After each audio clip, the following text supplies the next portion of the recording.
Good evening to all of you. Welcome to the Department of Asian Studies. As Jinhua mentioned, my name is Ross King. I serve as head of the Department of Asian Studies. And I should say immediately, or I should echo what my colleague Jinhua said about how grateful the university is and how grateful especially our department is to be receiving such generous support from Liuzhu Temple and from the Tianzhu Charitable Foundation, which Venerable Deng Jie represents. So we are truly grateful for the ongoing support from Liuzhu Si. And to the students, for those of you who have, I didn't realize it was 3 weeks, so again, congratulations for surviving, and I understand it was really quite a grueling daily schedule from 8 until 6 and so on. But I think the key thing, and again, Jinhua's already, I think, hit the keynote, but it's about networking. It's about getting to know other students and scholars from other institutions and other countries. And I'm sure that's what ultimately will stay with you the longest. So congratulations to all of you, and I hope that it also sets you up for more field work in the future. So let me talk a little bit about the prize, the prize in Chan Buddhist studies, and about the book that has won the prize, and then I'll introduce the author. So this book that has won the prize is a detailed study of the founder of the Japanese Obaku school, namely the Chinese Zen monk Yinyuan Longqi, who I think in Japan is called Ingen Ryuki. And it's the first full-length, book-length treatment in English. And although I confess I have not had the pleasure of reading the book yet, I understand that one of the key arguments is that Yinyuan Longqi imported this or brought in this new discourse of authenticity into the identity of Chan Buddhism.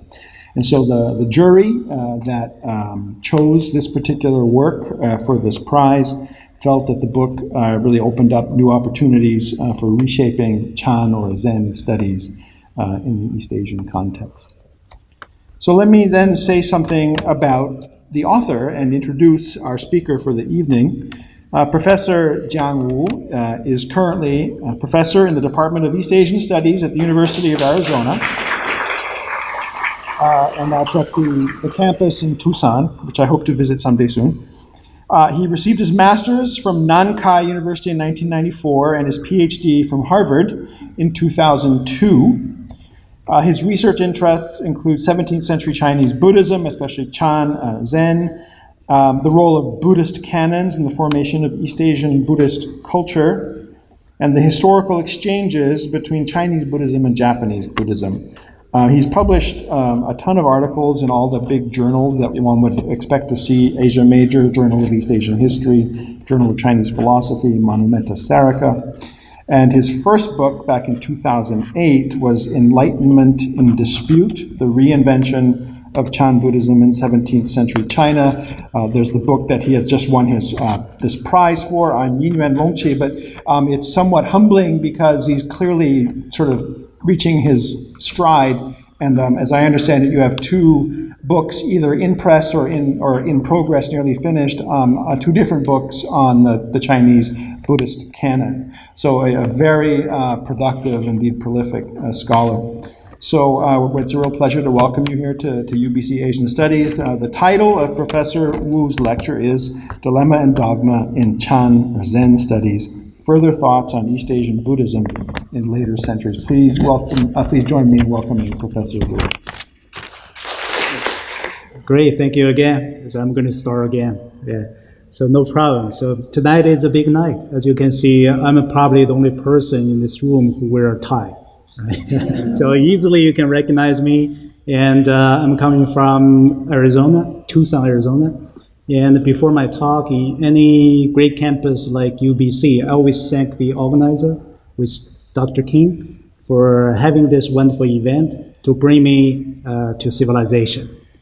So if you have been to Tucson, Arizona, so we have a coyotes, we have a desert, right? So that's a quite different kind of landscape. But for tonight, as I said, I was really I am very excited because it's not for myself, but for the discipline, for the field I am representing, which is the study of Chan Buddhism in a much later time period. Right? We're talking about 17th century Ming and Qing dynasty. Very rarely people work in this area, but there's lots of materials, texts about this period. Right? So I'm very thankful to Venerable Deng Jue and for Liu Zu Foundation to support this program, and of course Jinhua, right? Jinhua Chen, Professor Jinhua Chen has been working on the Tianzhu Buddhist network, and we already have seen this first intensive program, and there are going to be many coming in the future. For tonight, I want to come back to my lecture. I guess this is going to be my acceptance speech, right? So after thanking all of the donors and organizers, I think I want to talk about exactly, I want to talk for today. Today I'm going to talk about thoughts. Right? As you can see from here, it's dilemma and dogma in Chan studies, further thoughts on East Asian Buddhism in later centuries. Right? I think for any scholars, students, after you have done a major project, I want everybody to pause and think about what does it mean. Right? So right now, I think it's my moment. So I'm going to be a little bit experimental in today's talk. I actually have written a completely new paper for this occasion. It's a long paper. Of course, I'm not going to read the entire paper. But however, I think I'm going to talk, read something and talk something, and show you some slides, talk those slides, and see what we can generate from there. So tonight's talk, I'm not going to kind of speak about too much about the facts. So I already done that in my book. I'm not going to regurgitating the things I already done in my book, but see what we can move away from that topic and move forward, right, to push this field to the future. So I'm going to read a couple of paragraphs I have written and show you some slides. Right. So I'm going to start. Chan Buddhism is a difficult subject to study, not only because of its apparent use of rhetorical strategies and rejection of theorizing, but also because of its involvement in the formation of political, social, and cultural systems in the history of China, Japan, Korea, Vietnam, and recently in the West as well. Right? Chan Buddhism or Zen Buddhism is very much an American Western phenomenon right now. Chan studies, if such a field does exist, is rather underdeveloped despite numerous scholarly work and tremendous interests. Although early Chan history has been studied intensively in the past several decades and yield revolutionary results, there are many more Chan texts and figures in East Asia who have not yet received critical attentions. The difficulty of doing Chan study do not stem only from the vast number of primary materials. In fact, more challenging are the dilemmas and dogmas generated by existing paradigms that Chan scholars have to constantly work with.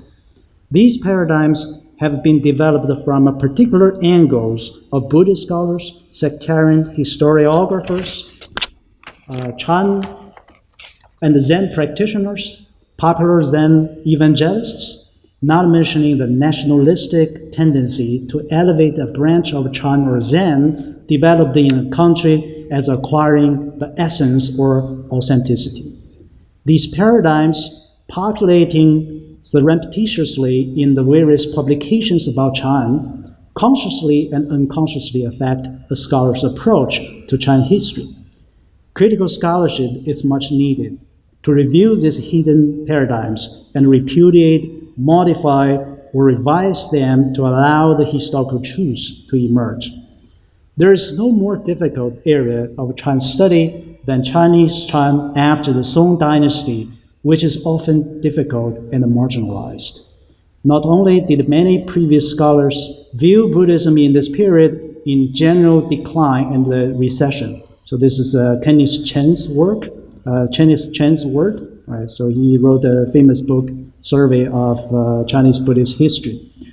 Chan Buddhism was also considered being transferred to Japan and other areas already, implying a linear development model, right, from one place to another place, and no longer thriving in China, but thriving in Japan.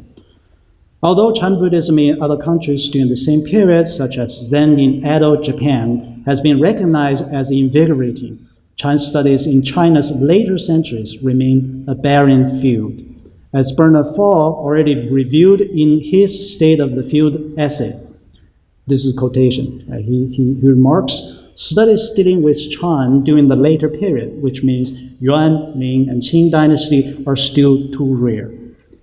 It is even overshadowed by studies of contemporary Chinese Buddhism, which has been greatly promoted in recent years. So there are actually more study in contemporary and modern Chinese Buddhism.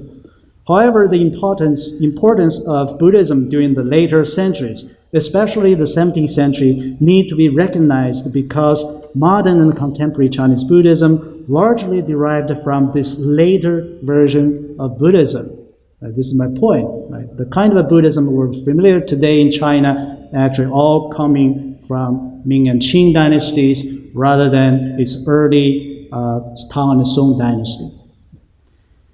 And so that's the one aspect of the field.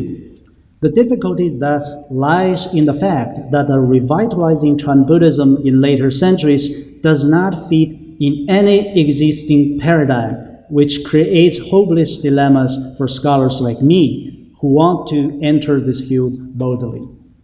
To get out of these dilemmas, scholars of Chan Buddhism in later centuries have to fight constantly dogmas in Chan studies.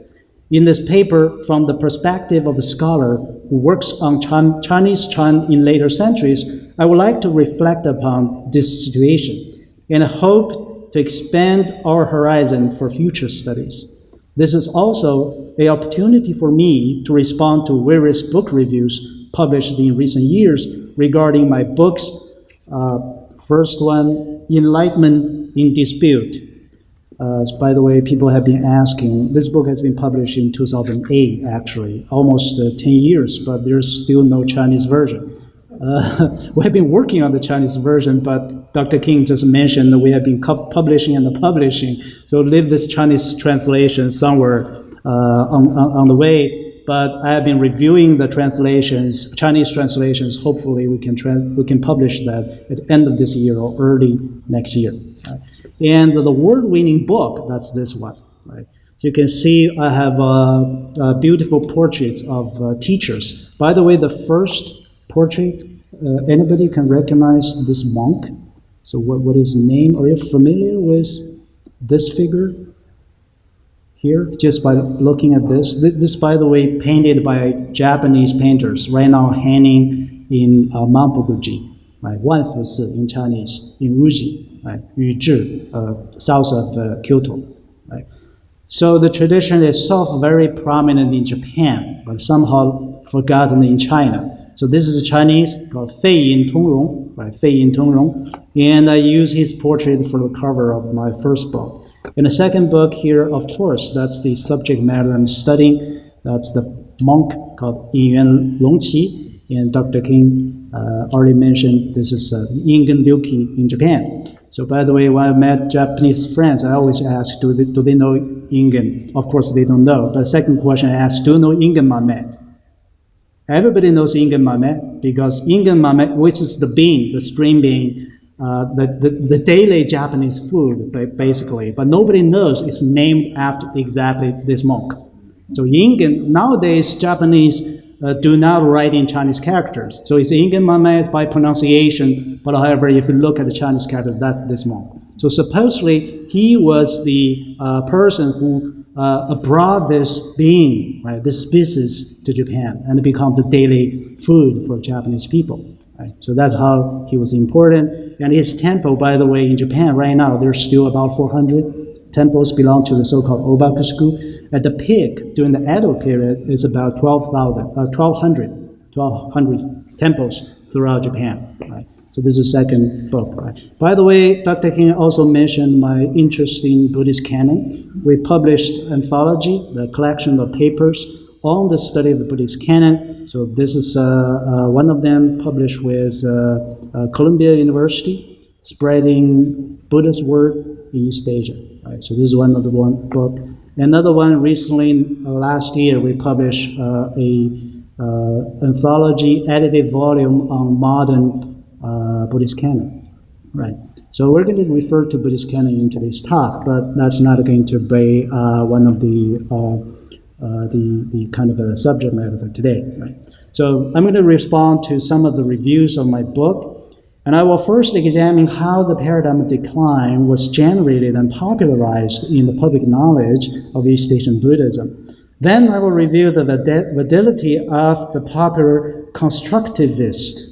Right, so this is one of the labels I use to describe the popular methodology nowadays in the Western Chan or Zen study, called constructivist. I'm going to explain later. And its applicability in later periods, because my focus is on later period. So I'm going to examine how this is going to affect the studies in later studies. As I will show, this constructive stance of Chan study will tend to deconstruct the history of early Chan, created oversights and dogmas to truly appreciate Chan as a creative invention in later centuries. Rather, by examining the D.T. Suzuki is a famous Zen scholar and also a practitioner, popular maybe in the 50s, right, 70, greatly popularized Chan, the Japanese version of Chan Buddhism, Zen in United States and the West. Lingmu Dazuo, if you know how to pronounce that in Chinese, and Hu Shih, of course, we know who is Hu Shih. So the two had a very lively debate in 1950. Right? Hu Shih first attacked D.T. Suzuki, right, to accuse him his methodology and point out the problems from the perspective of the historian. Hu Shih at that time, by the way, working on Dunhuang manuscript on Chan Buddhism, especially on Shenhui, right? Shenhui.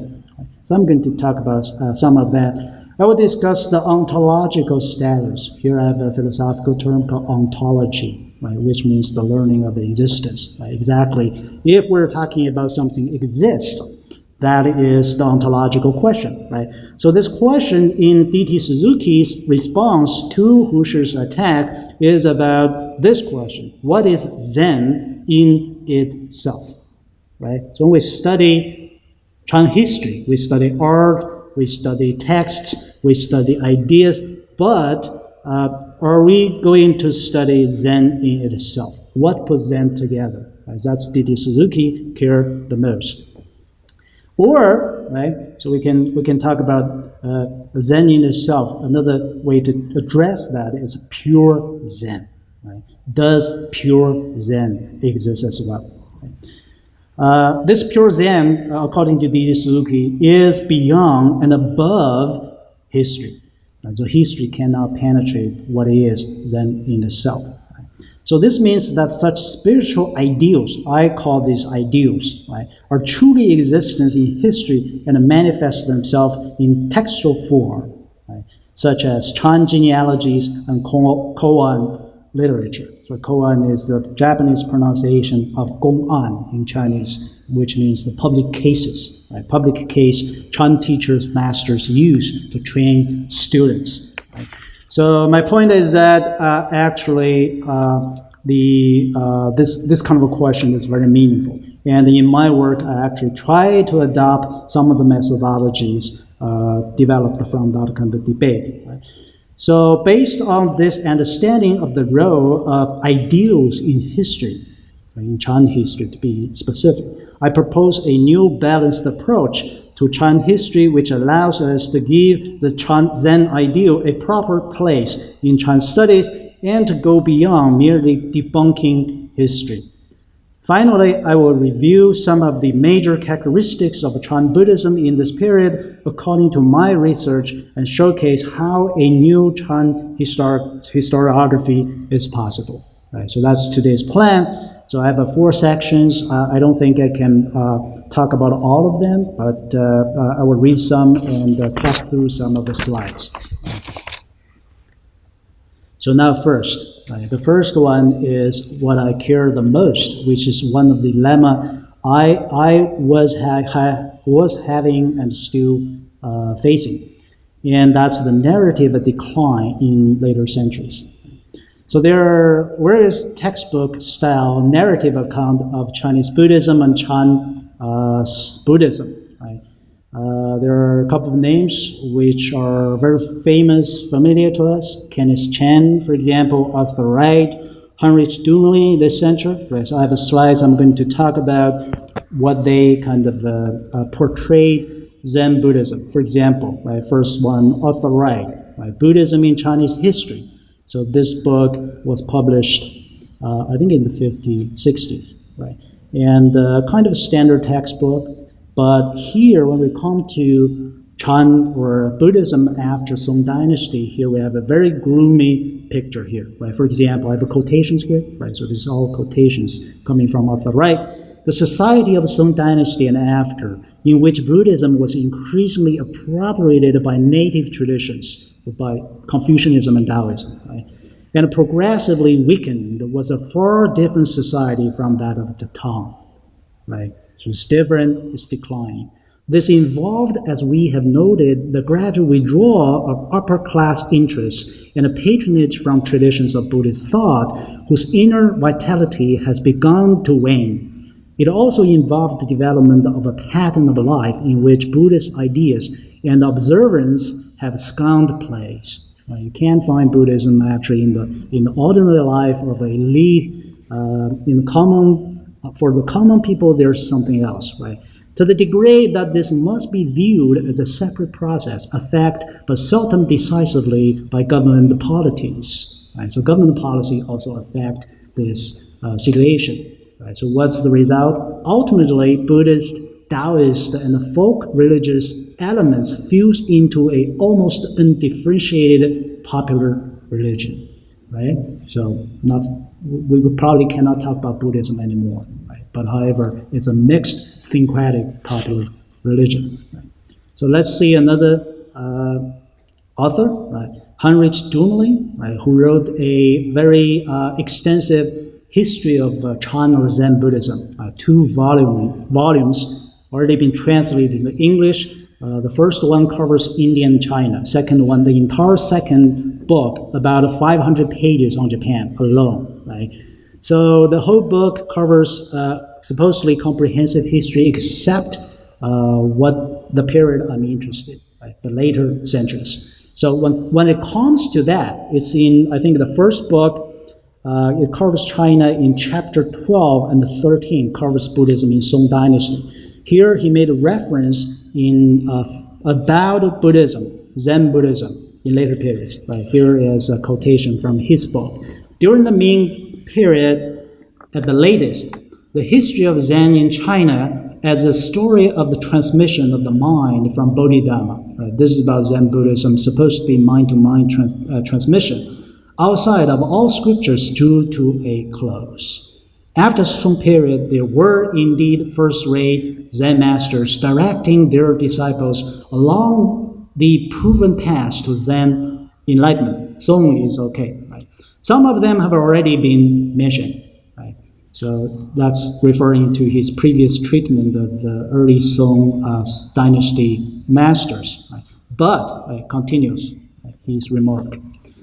But decline was also evident, lacking genuinely creative figures, no creative figures, right? So that's one of the problems. The movement began to stagnate. The political and social explanations that historians give for the general decline in Buddhism in China apply in large part also to Zen. Right? It's generally in general decline, but Zen in particular. In later popular Buddhist religion, which consisted mainly of the Amida cult, right? So Amitofo, right? So Mito cult. Zen, by nature somewhat elitist, was able to carry on only at the cost of denying some of its elements. So it's no longer Zen, no authentic Zen anymore, but it's a mixture with the Pure Land. Amida cult is part of the Pure Land practice. However, but it comes to an irony here, because in the second volume, he has to treat the Edo period Japanese Buddhism, in which he must talk about Master Yinyuan, right? The Obaku school, because that's something you cannot miss in Edo period Japanese history, right? A group of Chinese monks coming to Japan, right? It's a separate establishment called Obakushu, right? So this is what he talks about, right? The tradition, right, here is the Obaku, is, according to him, a countercurrent representing a revivalist or even reactionary movement, right? So this is how he explains that. The Chinese masters of the Obaku school, Obaku stands for the Chinese character Huangbo, right? If you know Huangbo, what Huangbo, we know Huangbo Xiyun in the Tang Dynasty. By the way, Huangbo Xiyun, why he was called Huangbo? Because he was ordained in the Huangbo mountain in Fujian.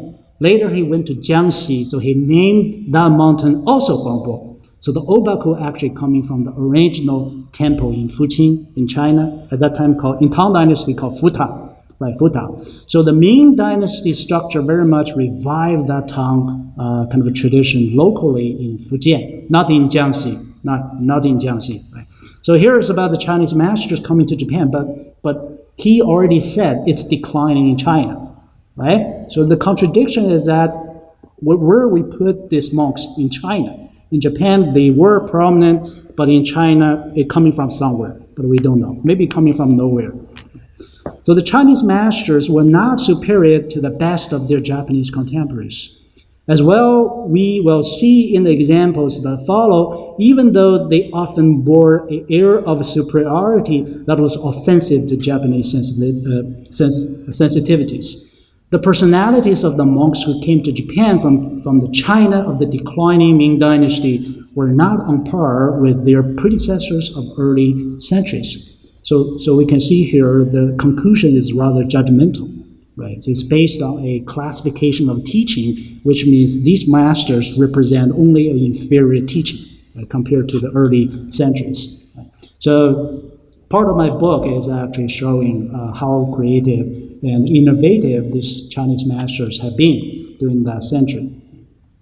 Okay, so there's a short book about Zen history called Zen Past and Present, right, published by Eric Cunningham, and he has a comment, right? All these books, they have to cover Obaku, but I can sense there's a kind of a contradiction, irony here, because they cannot solve this problem of the declining model here, right? So this is his word. Throughout the 17th century, Zen continued to descend from its former height of cultural glory. Aside from the introduction of the Obaku sect from China in 1661, right, there were few new movements in Zen monastic life or innovations in doctrinal interpretations. Right? So basically, he tries to kind of negotiate to put these monks back into this declining model. Right? So I only cited the famous Chinese works. There are, of course, English works, right? But of course, there are Chinese-Japanese works. Here, just some examples. I have no time to quote each of them, but equally, they have this declining kind of description about Chan Buddhism in later period. Right? Nukalia Kaiten, for example, this is Soto scholarly monk. Right? The book published actually quite early. Right? But however, in this book, he actually has a very, very kind of a negative view about Buddhism in later China. Right? Ui Hakuju, right? Including Yanagita Seisan, right? Yanagita Seisan, who is a towering figure in early Chinese study, right? Has a huge influence actually in American Western Chinese study, right? This is a Japanese scholar, by the way, right? After Hu Shih, right? Active in the 70s, already passed away, right? So one of the book I want to mention is this Golden Age of Zen. Actually, this is a very old book, but however, this is quite often people have been talking about referring to Tang Dynasty Zen Buddhism with Golden Age. Right? So I sense it's probably coming from this book. Only recently this book has been translated into English. Right? So originally by Wu Jingxiong, right? Wu Jingxiong, this is a Taiwan scholar. Right? So what year is that? So this translation, you mean? The original probably is even 1940 or 50s, right? So only popular in China, but you know, people kind of study in Taiwan, they probably brought back this idea, right? So that's kind of a Chinese scholarship I don't have time to talk about. Right? But I do want to talk about some recent book. Right? One of them is very popular, influential Western scholar John McRae, who passed away 2 years ago, maybe. Right. So he it was a thoughtful scholar, and he wrote a very influential book called Seeing Through Zen. Seeing Through Zen. Right? So the book itself is about early Tang and Song dynasty, right? But here, he at the end of his book, he has to consider Buddhism, Chan Buddhism in later period. Right? So this is what he talked about Zen, right? How Chan evolves in later periods. So this is what we care for today. And in other contexts, because this is his question, right? Because Chan studies relied so much on the Song dynasty climax paradigm. You reach the height. Previously, it's Tang. Right now, we recognize Song dynasty is also kind of invigorating, right? So this is Song dynasty climax. The most important reason is that the Japanese Chan Buddhism is based on Song dynasty Chinese Buddhism. Dogen, right? Dogen coming to China and brought back the Soto tradition. Of course, there are Enning and also other Japanese pilgrims coming to Japan exactly during the Song dynasty. So we're talking about the Song dynasty climax paradigm, right? We would have to evaluate the dynamics of evolution and transmission that govern Chan in later times and other places. So John McRae, although he didn't study Buddhism, Chan Buddhism in later period, he realized the importance here. Without the Chan Buddhism in later period, how can you establish this climax paradigm, right? So this is only an imagination. To the extent that the study of Chan Song is the Korean pronunciation of Chan, Zen is Japanese, Tian is Vietnamese pronunciation, as a whole has been based on the mistaken romanticism and the simplistic thinking manifested so clearly in writing about Chinese Chan. We will have to rework our most cherished theory about these later times and other places as well. So his quotation continues. It's all the last page of his book. What were the constraints or possibilities placed on the traditions as they developed in post-Song Chan or in Korea, Japan, and Vietnam? Right? So here we're talking about post-Song. Right? Could that be a possibility for us to study? Right? So that's going to be the question I try to solve. But right, let me start a new section. Right? So let me read this last paragraph of the first section. McRae has no doubt foreseen the possible challenge from the later Chan Buddhism. In light of his suggestion, we may propose that a post-Song paradigm, here we're talking about post-Song, right? Could that be a post-Song paradigm? Then we add this and replace the current decline model. Right? We have been talking about this declining paradigm for some time, and we want to change that. We want to change that. Is that possible? We can propose a post-Song paradigm. However, question remains, if such a post-Song paradigm exists, what does it look like? What are the core premises and assumptions it supplement, contribute, even challenge the previous paradigm? Right? So this question, I don't think I solved this question, but it's worth asking, and for the future as well.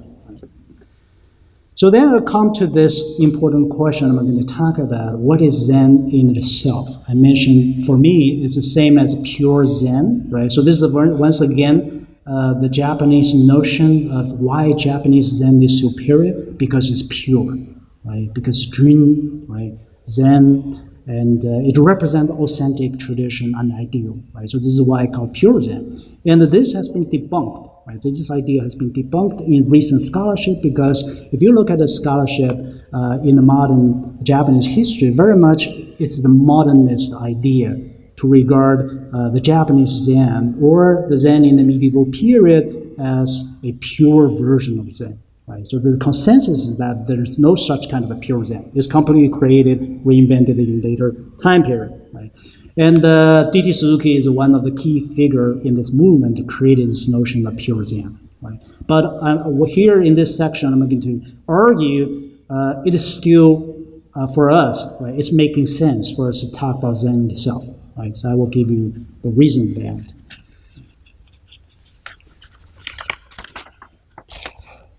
So the new exciting development of Chan Zen study in the West is a critical scholarship. Right? So there's a group of scholars who work on early Chan history. They regard their works as critical scholarship. So this kind of a critical scholarship on Zen history, which is characterized by the mentality of debunking early Chan history, in particular debunking the existence of the idealistic pure Zen in Chan history, which can be traced back to the famous debate between Hu Shih and D. Suzuki in the 1950s. The kind of concept I use to describe this kind of a critical scholarship is constructivism. Right? That's why I call constructivism. Right? So I'm characterizing a group of scholars, their scholarship. I probably can just name some of them. So here, by the way, it's not kind of finger pointing. It's a methodology we all kind of affected, we adopt as well, including myself in my own writing. Right? So such as Bernafall, John McRae, Robert Sharf, Griffiths Falk, Alan Coe, right? Maybe Stephen Hine as well, right? So these scholars are very sharp and critical of Chan history. Right? It seems clear that the image of pure Zen was created by Japanese Buddhist modernists during the 20th century and projected back to the early Chinese Chan history. The seemingly factual description of a unmediated, right? So this is very often the term describing Zen experience, unmediated. There's no media in between. It's a direct, it's intuition, that kind of meaning. Right? It's mystical as well, according to D.T. Suzuki. And a Dharma transmission. Right? So the factual description, because Zen historiography, the traditional type, they all appear to be factual. Right? But actually, these are literary constructs, right? Constructs, contrary to historical facts. So this is what I call debunking, because right now you have a fact, you have a Dunhuang discovery, manuscripts, which says exactly the contrary, the opposite of what we believe as should be factual in history. Right? So then it comes to this description. What I've written is that this constructive approach tends to trace the process and the provenance of a particular religious phenomenon and review its constructive nature, enmeshed in complicated social historical contexts. More importantly, this approach isolates the literary, artistic, and ritual components manifested in the tradition without attempt to link them to a universal essence or noumenon. Right? So noumenon is a kind of in opposition of the phenomena. We all know phenomena. This is from the Immanuel Kant philosophy. Right? If you know a little bit of the historical background, which means something. It's similar to Zen in the self, right? Things in the self, right? So that kind of philosophical concept, which is supposed to characterize the tradition, but it exists beyond, behind, or above the representations of these components, right? So for some of you, probably this appears to be too abstract. What I mean is that traditionally, we call this Chan tradition. Right now, you can no longer do that. Right? Because after this deconstruction, we know all the components, right? They exist by themselves. Right? There's no inherent link, right? Link us back to this label we call Zen or Chan. There's no Zen in itself, right? As an essence, manifest, represent all those components. So right now you can still study Chan, right? But a Chan art. Zen ritual, for example, these are the subjects for today's Chan study. Left alone, what is left out is Zen in itself. Right? So all of my argument later, you can see, I'm arguing actually we still need to study what is Zen in itself, and it's still meaningful. And there are some examples of how this scholarship can kind of be used to evaluate some of the research. One of the criticism to my book, right, so actually this Griffiths Falk, who is a scholar of the Song Dynasty Chan Buddhism, He wrote a long review published in Harvard Journal of Asiatic Study. It's about 20 pages, but reviewing 2 books simultaneously. Right? For my book, it's about 10 pages. And he has exactly this kind of criticism. One of the argument is that I still have this pure Zen idea, because although it has been debunked, right, it has been kind of reviewed as false. Right? So here is what he said, I am quoting here. The implication here is that in my work, right, so this is reviewing of my work, once upon a time, right, there was a genuine, truly spontaneous Chan practice that was not based on a literary model. Right, so right now, as I said, right, so if you adopt this constructive approach, you just don't need to imagine such kind of a Zen in the past. A pure Zen of the sort imagined by Japanese scholars. So I said it before, there's a whole kind of a blame to the Japanese scholars in the modern period for creating that. Right? So Wu, that's me, seems oblivious to the facts that the Chan lineage first came into existence during the Tang as a literary construct. Right? So pay attention to that. It's a construct. It's a literary, right? Which means people write that, right? It's not probably something happened actually in a monastic setting. And that the study and the reenactment of hagiographical encounter dialogue. This is the kind of a Chan monk encounter. The Chinese would say, the Chinese term for this is 机缘问答, right? Or 机锋, right? That kind of encounter between teacher and students. So this kind of exchange, right, between masters and disciples were already defining characteristic of Chan practice during the Song and Yuan dynasty. Right? So the key here is that you can see I'm actually, according to Greece's folk, can be embodied this idea of pure Zen. So I'm the person who's still holding this old idea. Right? I think that's probably right. Right? Indeed, I have this idea. Right? But I'm quite different from what he assumes. I'm adopting this Japanese modern scholars version, but I have my own reason for believing that. It is true that I have a different view related to the notion of pure Zen, which I have not yet had a chance to spell out in my published books. On the one hand, I don't believe the kind of a pure Zen, as Japanese scholars imagine, ever existed in Tang or Song dynasty. Therefore, I have no intention to idealize or romanticize them.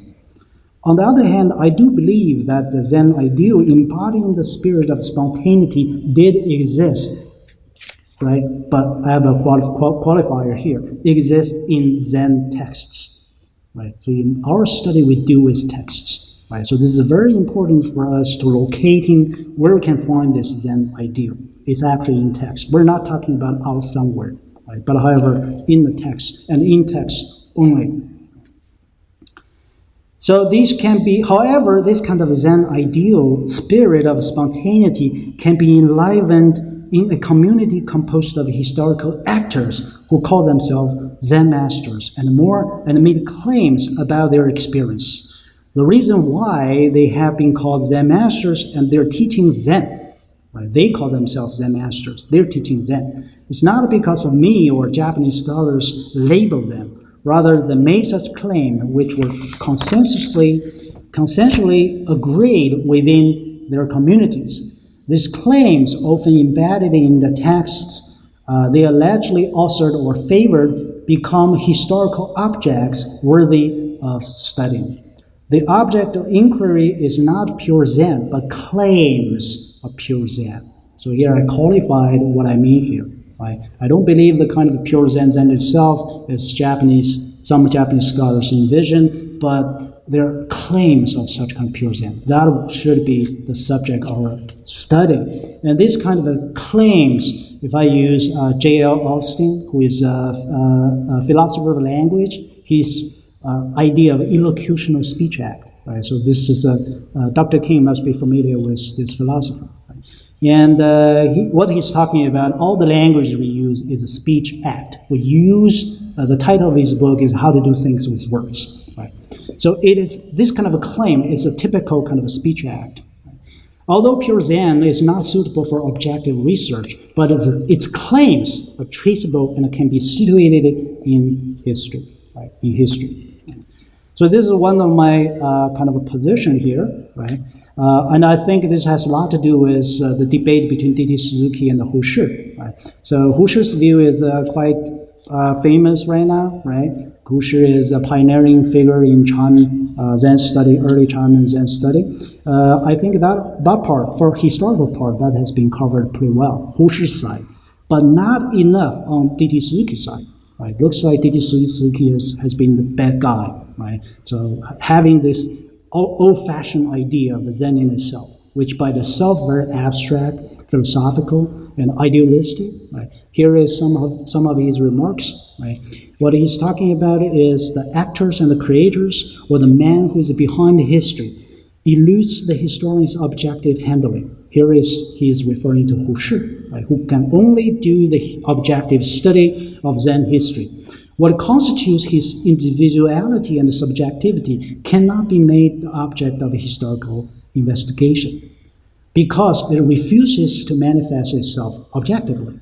So here, D.T. Suzuki's approach is that objectivity, subjectivity, they cannot mingle together. But they're two separate things. You do the historical objective study, but it has nothing to do with Zen in itself. Right? So I have more quotations, for example. Zen must be understood from the inside, not from the outside. Right?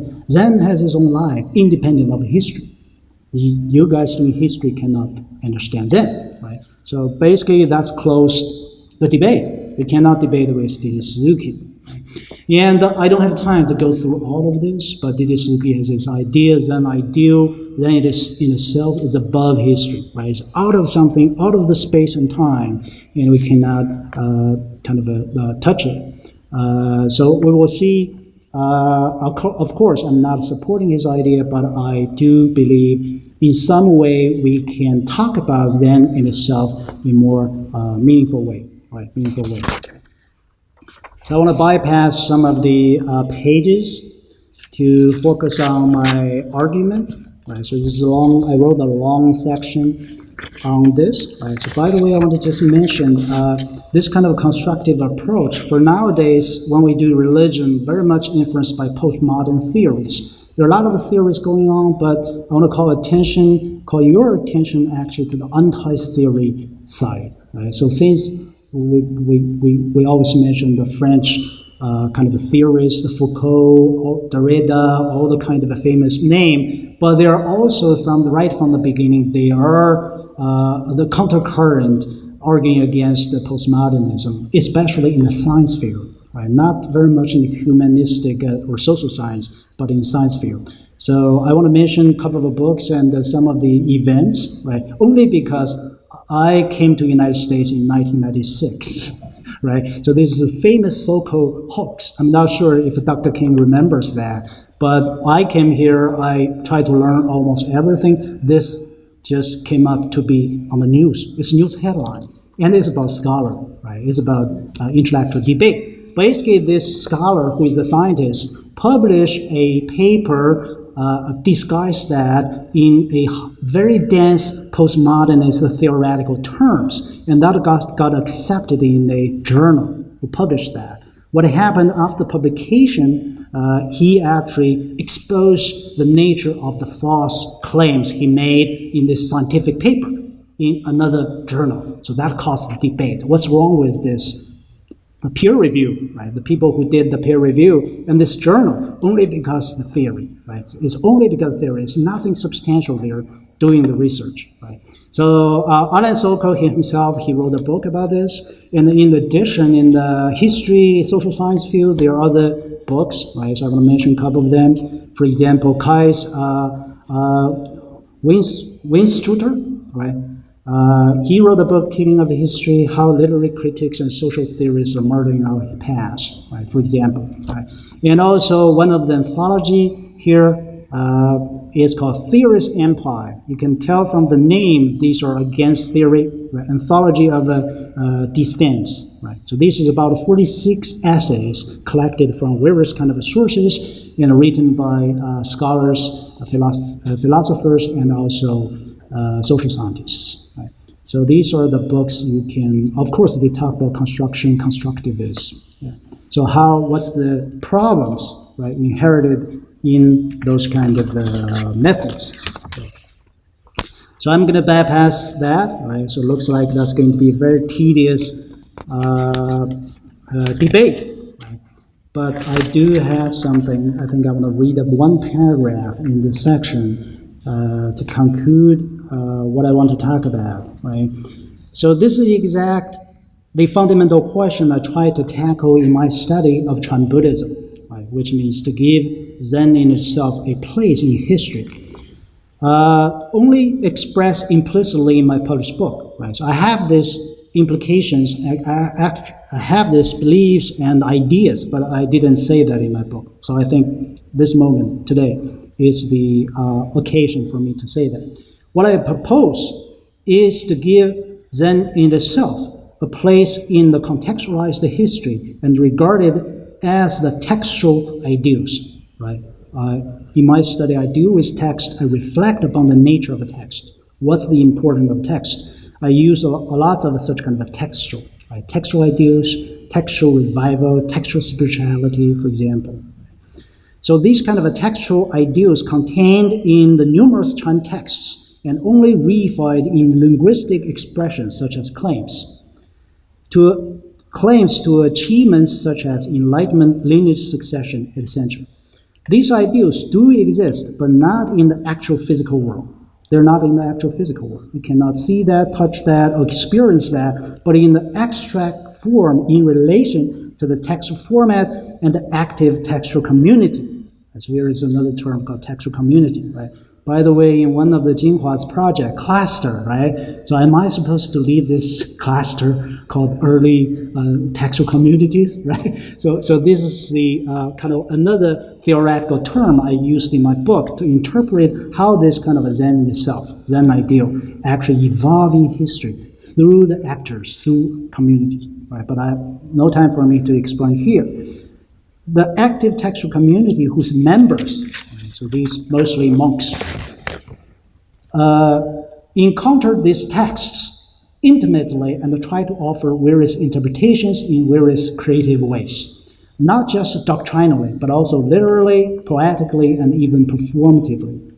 So one of the characteristics of Chan Buddhism in this time is that the Chan teachers, masters try to behave, try to act according to the ideal. So that make whole things different. So they perform in counter dialogues. They don't study. They don't just study, but they lively revive that tradition, revive that action.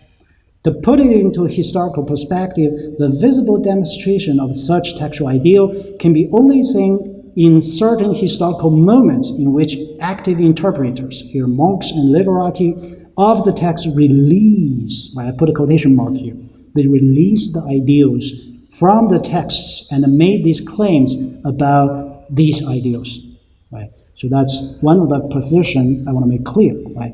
By the way, here is the next section. I want to go kind of talk about this rather quickly, what I mean here. I talk about textual ideals, but there's a question I keep asking myself. So the reason why I ask that, because I used to be a philosophy major.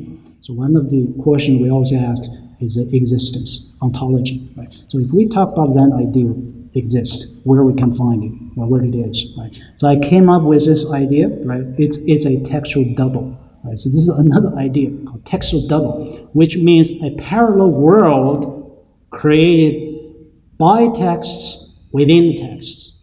And Chinese civilization typically represent that.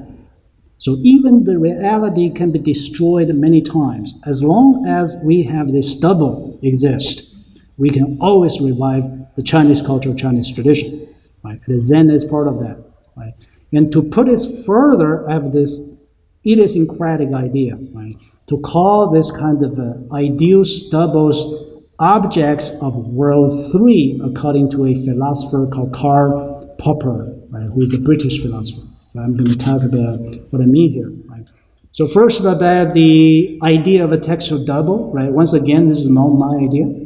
By the way, literally speaking, double is a fascinating idea. Just think about the double. Right? The idea of a double. You think about yourself as an individual. Right? What happens if there exists another you? maybe in another dimension, in another world, right? So this question actually has been quite prominent in Western literature, right? So one of the famous novels by Dostoevsky, who is a Russian author, who wrote a book about double, right? Right now there's a film about that as well. So what I'm talking about is a philosophical question, right? For example, I want to mention this whole picture of Chinese civilization, which is built on texts, right? Got to be there, something there about texts. Why Chinese people are so fascinated, probably not just Chinese, Japanese as well, right? Including the East Asian civilization. So much fascinated with writing, right? Writing, reading, and publishing, right? So this is his Mark Lewis, who is a scholar of early China. He wrote a book about writing and authority in early China, in which he actually talked about how Han Dynasty was completely built on this textual double, right? What he's, I'm just quoting here, right? What he's saying is here, the Chinese Empire, including its artistic and religious versions, was based on an imaginary realm created within texts, right? These texts, the classics, Confucian classics, for example, right? For him, this include bureaucratic government documents as well. These texts couched in an artificial language, which is classical Chinese, right?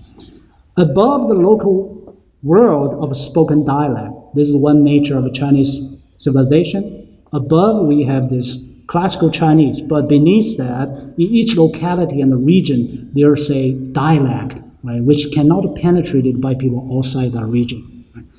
So these kind of tension created a model of a society against which actual institutions were measured. People will measure the actuality, reality based on texts. More important, they provide the basis of an educational program that enmesh the vision of empire within the upper reach of local communities. Right? As long as you know about the texts, then you control the empire. So continues his quotation. A shared commitment to this text thus created links between the imperial system and localities, links far more numerous and penetrating than those provided by bureaucratic administration, dwarfed by the realm it was supposed to govern. Right? Looks like these localities' government offices are separate, but however, they are connected by this textual realm. The implanting of the imperial vision of local society in the form of the written language in classical Chinese. And its texts also provide the mechanism by which the institution of the empire survived the collapse of each of its incarnation. The dynasty changes. Each dynasty collapses, another dynasty replaces that, completely rebuilt it based on texts. It was the intellectual commitment of the local elites to the text-based dream of empire and their economic dependence on its reality that both secure the longevity of the imperial system and led to the omnipresence of the written graph in Chinese culture. Right? The whole point is that reading, writing, publishing, disseminating the text realm is very important in fostering this kind of a textual empire. I believe Zen is the same, right? Zen is same, right? So here coming to Zen Buddhism, but there are also people mention this concept, textual double, because obviously we have been dealing with Chan texts. And we're talking about Chan, there's something in Chan texts. What is that? What is that, right? And here is the quotation coming from Bernard Fall, right? He is recounting Yanagita Seisan. I mentioned his name, a Japanese scholar, greatly influenced the contemporary Western Zen study. Lots of people think he is a critical Zen historian. We recognize that, but however, there's other side of Yanagita Seisan, who is very sympathetic to Chan or Zen tradition. So this is what he said, right? So Bernard Fall was recounting Yanagita Seisan visit Heian-san, a Korean monastery. What happened in Heian-san? Anybody have been to Heian-san? Yeah, you know about what that place is about. It's about Buddhist canon. So one of the reasons why I study Buddhist canon exactly because my fascination with the texts. And the Buddhist canon is one of the largest collection of Buddhist texts. I want to know what's the impact of Buddhist texts, a huge collection of that, on the Chan community, right? And Yanagi-san feel the same way. And he commented, this is what Bernard Fall recounting Yanagi-san, kind of commenting on Heiinsa collection of the blocks. All the blocks are here. The wooden blocks are not just some object. They are one half of the living founder, and as such, they are waiting for the other half to pay its respect. The founders had all passed away, but the wooden blocks remain. What does it mean? What does it mean? There's another half waiting, right? Waiting, so can merge together. Each word and phrase of the Zen text is looking for its other half, wants to be united with its reader. Isn't this the innermost of the innermost? So this becomes mysterious. What is this innermost of innermost? Suzuki said it is Zen in itself. Right? So we can sense there's some similarity and connections here. So this is my question. I talk about it is a textual double, right? If you accept this idea, I want to push myself even further, right? We talk about existence ontology. Usually we have this dichotomy about the physical, objective world and the subjective world, right? Is that possible? We have the third world, right? Here we have a theory of Karl Popper, right? Who is very famous actually for something else.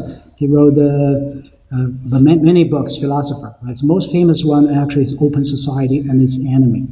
Right? And he is an analytical philosopher. Right? Belongs to also philosopher of science. What he proposed here is that there are three words, right? Three words, right? There word one, we can understand the so-called entities here, including processes, forces, and the material bodies, right? So the kind of thing, objective word, we are familiar with.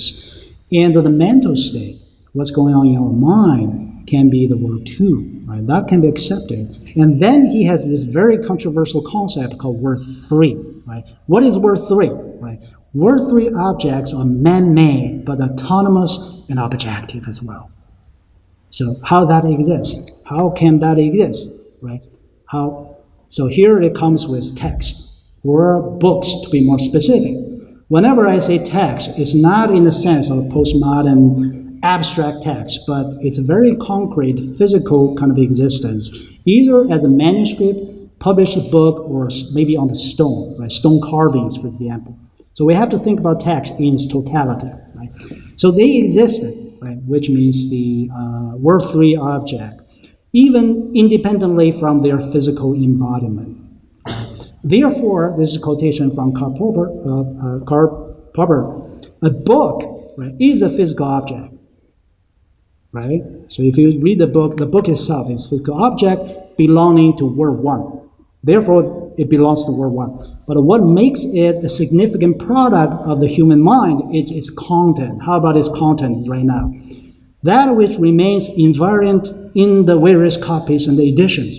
Right? You can print lots of physical books, but what's the content? And this content belongs to word three. So this is Karl Popper's idea, right? So here you can see the logic here. What I'm arguing is that Zen itself, Zen ideal I'm talking about, belongs to the word three, right? So it has its place in reality, right? We call word three. Moreover, the objects in word three can be discovered as well. Yes, you publish a book, probably nobody read it. But how about 100 years ago, there's one reader, just one reader is able to understand the content. What about that? Although the various realms or regions of word three arise as human invention, they also arise as the unintended consequence of these inventions, autonomous problems and the possible solutions to them. So by the way, Karl Popper is a philosophy of a science, right? So in his mind, the word three objects refer to scientific discovery, theorems, right? The mathematic formulas, for example, right? So here I would add the Zen ideals as well as word three objects. These exist independently of anybody's awareness of them. They can be discovered by us in the same sense in which other things, say new elementary particles in word one, right? Or unknown mountains or rivers in word one, right? Can be discovered by us. No doubt, right, there is still a long way to go before grasping the up. So that's not Karl Popper anymore, right? So this is Bernard Fall, right? Returning to Bernard Fall here, right? What he says about the textual double, Yanagida-san actually kind of pointed out. Right? So what he's saying is that I'm going to find the place this belongs to. Okay, so here is Bernard Fall.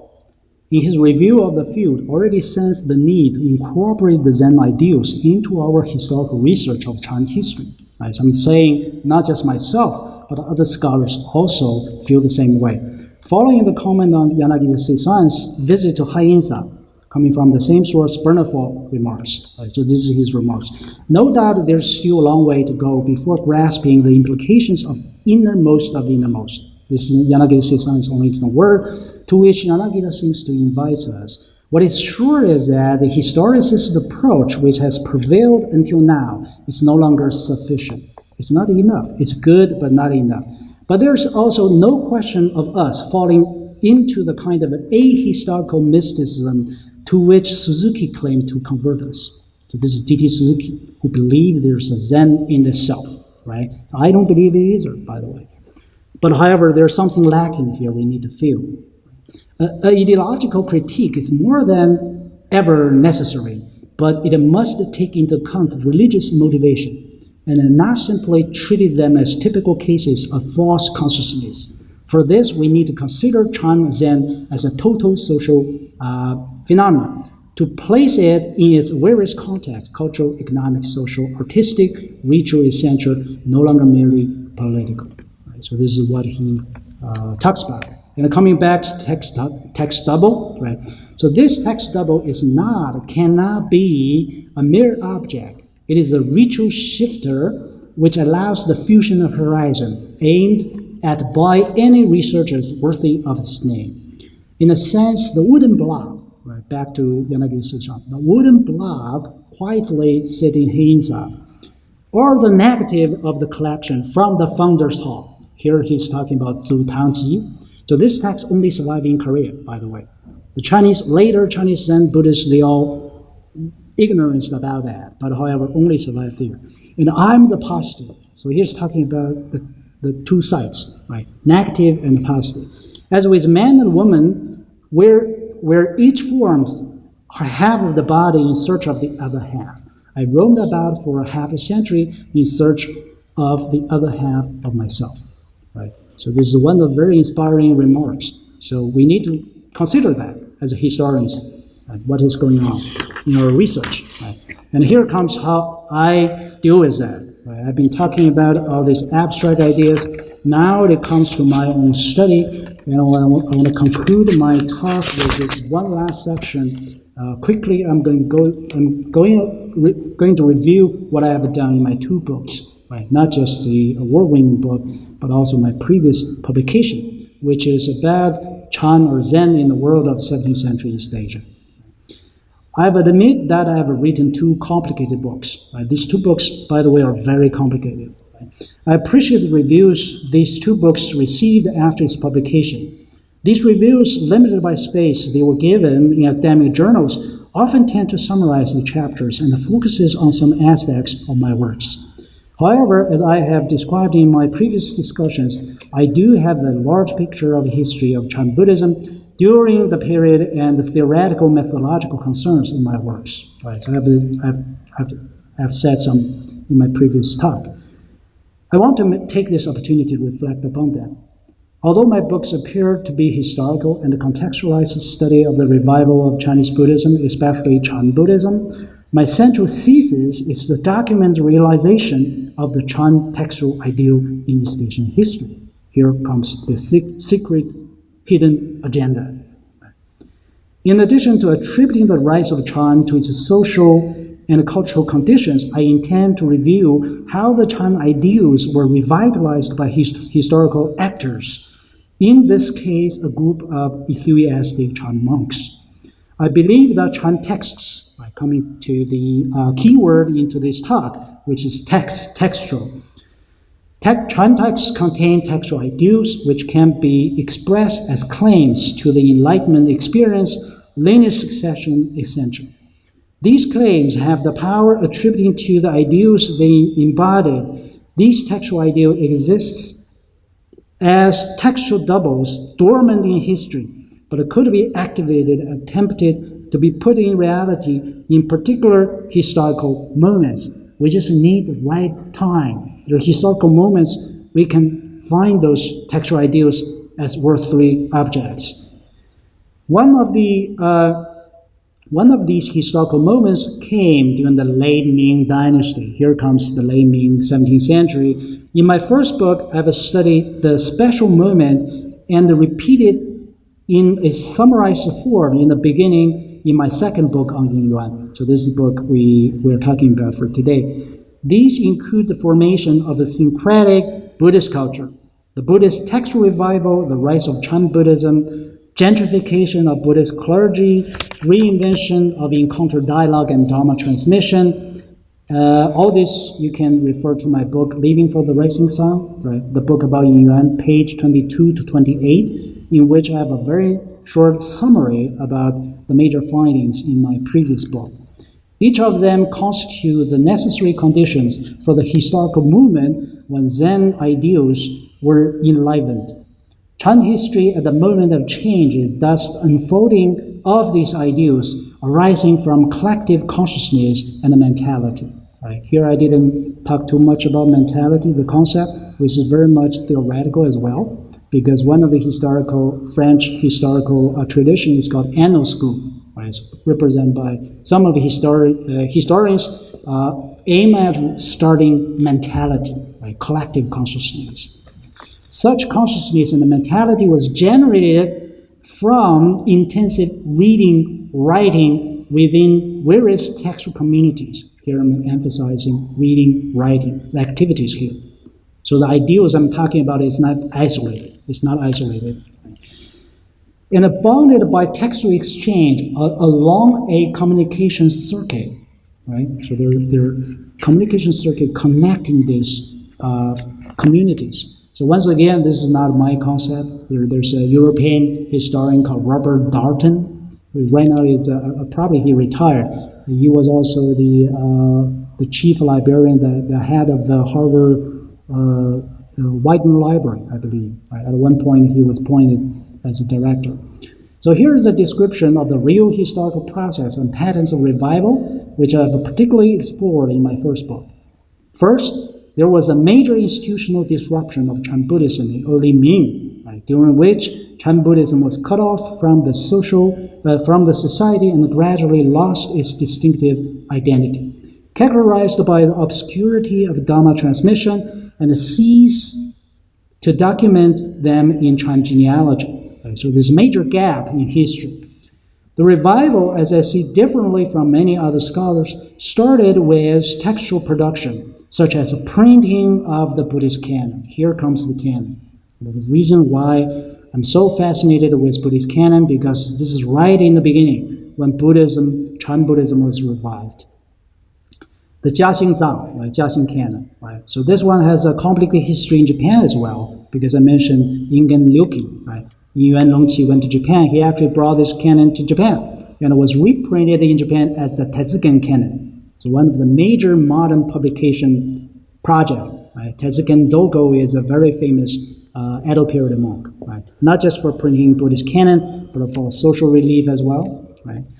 And which greatly facilitated reading and dissemination. What's so special about Jiaxing canon is the booklet print format. It's no longer the sutra format, but however, you can read that as a book, a traditional kind of a string-bound book. Right? You can do that.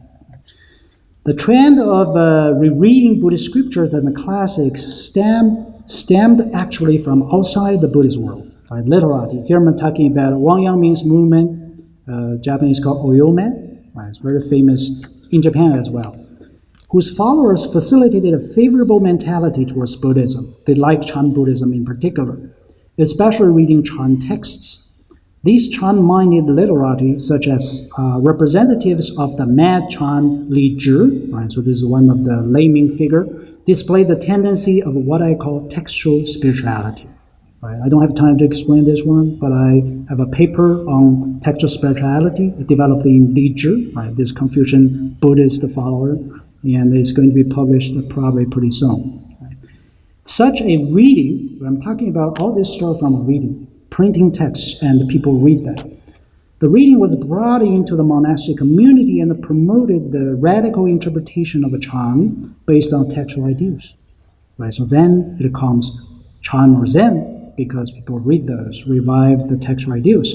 The inspired Chan teachers made extraordinary claims about their enlightenment experience and lineage succession. They start a claim they reach enlightenment, and they have this correct transmission of Dharma. This signals the formation of a Chan textual community which were reified as the core of Chan monastic institutions through the spontaneous performance of encounter dialogue and the mechanism of Dharma transmission. Right? So this is one of the characteristics. People publish genealogy, right? They claim they have received this unbroken transmission from Bodhidharma. Right? And Ming Yinyuan, so I'm not sure how many people know about this one. The reviver of the Linji tradition. Right? He didn't go to Japan, by the way, but he was considered to be the founding figure in this Buddhist revival, Chan Buddhist revival movement. So this is once again copy from Mount Puguji. Right? So Mount Puguji kept very good tradition, keeping all the texts they received from China. And the second one, I show that in my first book, the cover, Fei Yin Tongwu, right? Fei Yin Tongwu, Yin Zuyu in Japanese, and the Yingen Ryuki in Yuan Longqi here. Right? So they were famous in Japan called Obaku Bonka, right? The culture of the Obaku. Right? So this is what they were famous in Japan. Portrait painting, calligraphies. Yuan went to Japan, Japanese worship him. One of the reasons is that he's Chinese, of course. He can wrote beautiful calligraphy and compose poetry. Right? And if you want to see more, this is the kind of the Mampukuji, right? The Daxiong Baodian, the Shakyamuni's hall. Japanese said it's a Chinese style, but actually it's very Japanese, I would say. So it's still there, right? So I have some friends visiting the temple. They were all amazed. It's very huge. Right? It's a huge establishment. Considering Edo period, actually the Bakufu actually forbid building new temples. So this is remarkable establishment in Uji. Right?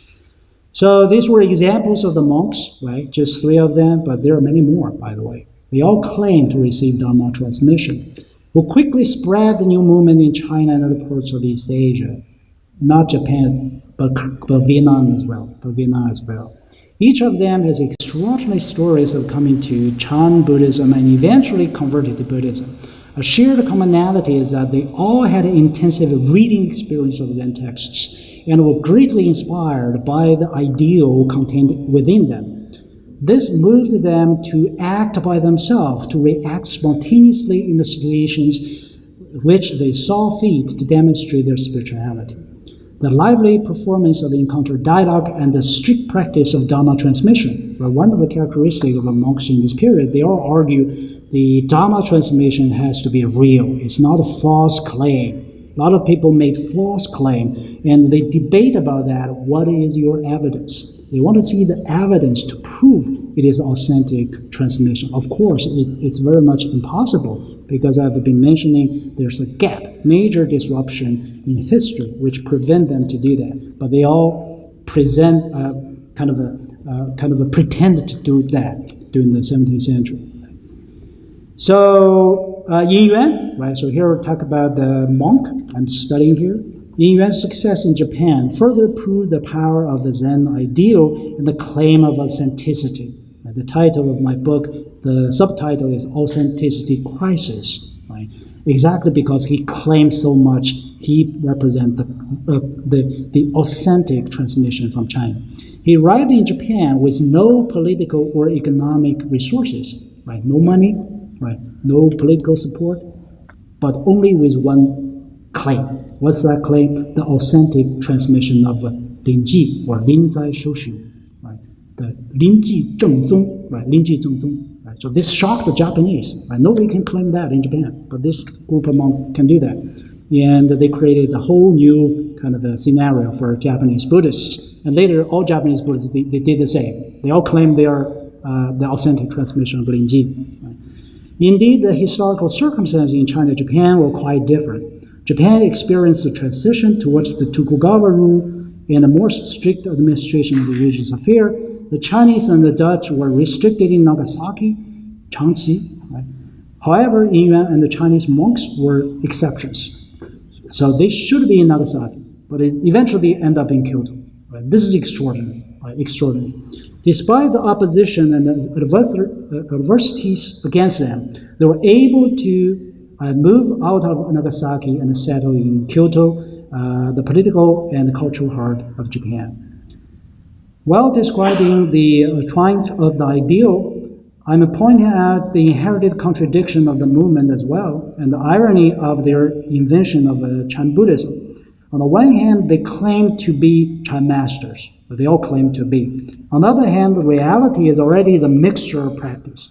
So look at their practice, actually very much a mixture with a different kind of ritual and monastic traditions, rather than according to the ideal. So there's a contradiction between ideal and reality as well.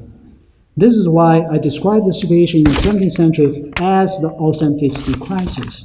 Because when you look at the reality, of course, it's not exactly the same. As every tradition faces the challenge of reinvigorating between ideal and reality. Here is my point. Something can exist as a pure ideal without its actual existence in the physical world. But if a group of people share the same belief about its existence as actors and agents, they can act on behalf of that ideal and put it in reality. Of course, the realization of such ideal in reality is not always correspondent to the ideal, even contrary to that. This does not mean such a pure ideal never exists or is false. Similar to the Chan movement in the 17th century, it was the active community who believed in pure Zen and wanted to revive it. It is utterly wrong to claim that pure Zen or Zen in itself never exists.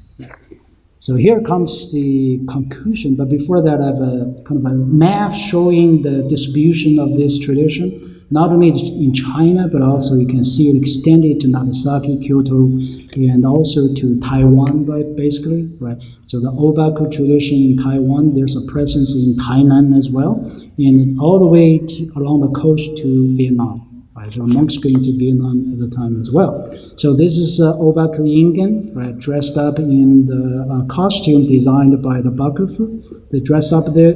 All the sectarian identity in Japan is very clearly kind of demonstrated in their robes. So here comes conclusion. Right? So very quickly, just 1 or 2 minutes. I'm going to stop here. What I want to say is that it is still meaningful to talk about Zen in itself, or pure Zen in a more nuanced and sophisticated way.